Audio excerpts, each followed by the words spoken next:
Welcome back to another episode of Week in Review. This week we'll take a look at the 3.4 PTU update, Greycat Industrial, and the Lorville Business District. So with that said, let's get started. So at number 6, we have the 3.4 PTU update. This week sees 3.4 roll out to the wider community, with everyone now having access to the 3.4 H patch.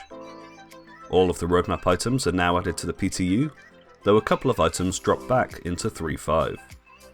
There are still a number of bugs in the release, but having it so early before the anticipated 20th of December release indicates that we're likely to have a full live release by then.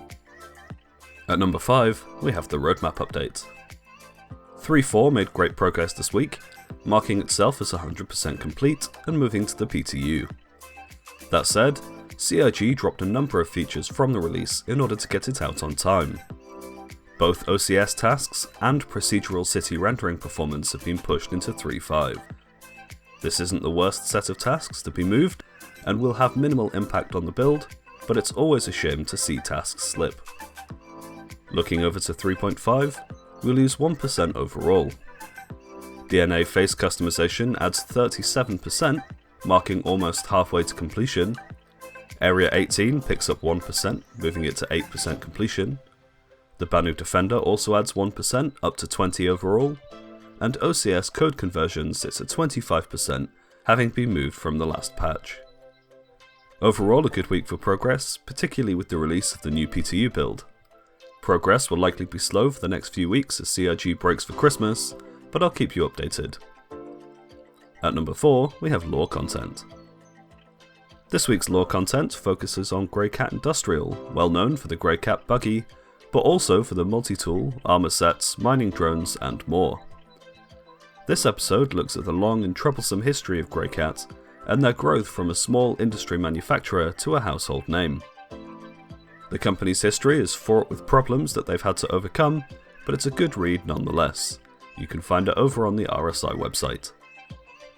At number 3, we have Around the Verse.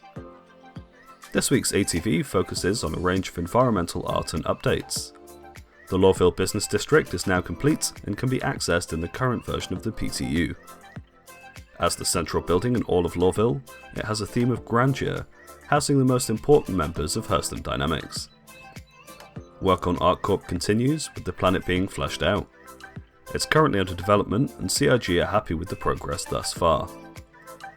Microtech also sees progress despite being further out in the timeline. It's one of the coldest planets in the system, but it also features a forest biome that's currently being worked on. Female armor sets are being built out, preparing to launch in 3.5. CIG are planning to make all armor sets work for both genders with minimal changes. Clothing sets will also be mostly gender neutral, with a few bespoke sets for each gender. These include the new sets for the Hurston Dynamics Rich and Famous, who have luxury outfits for each gender. At number 2, we have Reverse the Verse.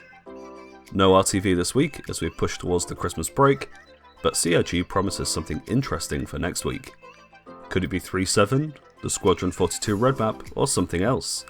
Leave me a comment below letting me know what you think, and check in next week to find out. And finally at number 1, we have the community overview. This week the community are impressed to find 3.4 successfully rolled out to the PTU before the deadline. It was looking tight last week, with many tasks sitting at little or no progress, but CIG pulled it out of the bag this week to turn out a fairly functional PTU build, with many reporting high FPS counts around Lorville. Time will tell as to how the build holds up, but for now the signs are encouraging. And that's all from me for this week. Like if you liked it, get subscribed, and I'll see you in next week's episode of Week in Review.